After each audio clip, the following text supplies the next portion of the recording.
پر بلال حبشی دروازے پہ داخل ہوئے تو فاروق اعظم نے کرسی چھوڑ دی، ہاتھ باندھ کے کونے میں کھڑے ہو گئے۔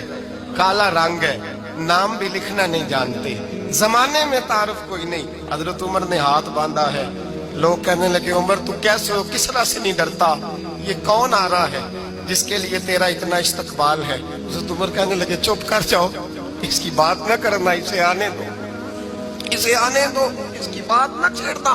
حضرت سیدنا بلال آئے، کہنے لگے امیر المومنین کیا کر رہے ہو؟ فرمایا نہیں چپ کر یار، بازو پکڑا، اپنی کرسی پہ بٹھایا۔ حضرت بلال کہنے لگے حضور میں غلام ہوں، مجھے تو طریقے بھی نہیں آتے ان کرسیوں پہ بیٹھنے کے، میں تو غریب ماں کا بیٹا، غلام باپ کی اولاد، سلیقہ یہ آپ کیا کر رہے ہیں؟ تو حضرت عمر کہنے لگے بلال تھا تو غلام ہی، پر جب سے مصطفیٰ کا غلام بنا ہے تو ہمارا امام بن گیا ہے، اب تو امام ہے رسول اللہ کی امت کا۔ فرمایا وہ مجھے دن یاد ہے جب مکہ فتح ہوا تھا، بت ٹوٹ گئے تھے، بڑے بڑے سردار تھے، اور میرے نبی نے فرمایا بلال سے کہو کعبے کی چھت پہ چڑھ کے اذان دے۔ تو لوگوں نے کہا حضور یہ سارے جل گئے ہیں، کسی اور کی ڈیوٹی لگا دے۔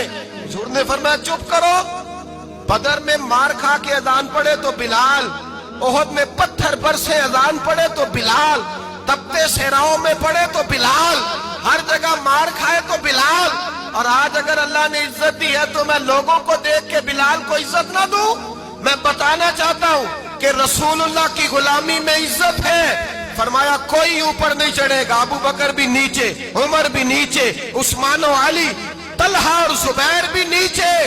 آج یہ حبشی غلام کعبے کی چھت پہ چڑھے گا اور میں دنیا کو بتاؤں گا کہ اصل عزت اسی کے پاس ہوتی ہے جو رسول اللہ کا غلام ہوا کرتا ہے۔ بھائی یاد رکھیں عزت حضور کی غلامی میں ہے، نہ یہ دیکھو میری برادری کیا کہتی ہے۔ حضرت سلمان فارسی گورنر تھے، کھانا کھا رہے تھے، دسترخوان بچھا تھا، رسول پاک صلی اللہ علیہ وسلم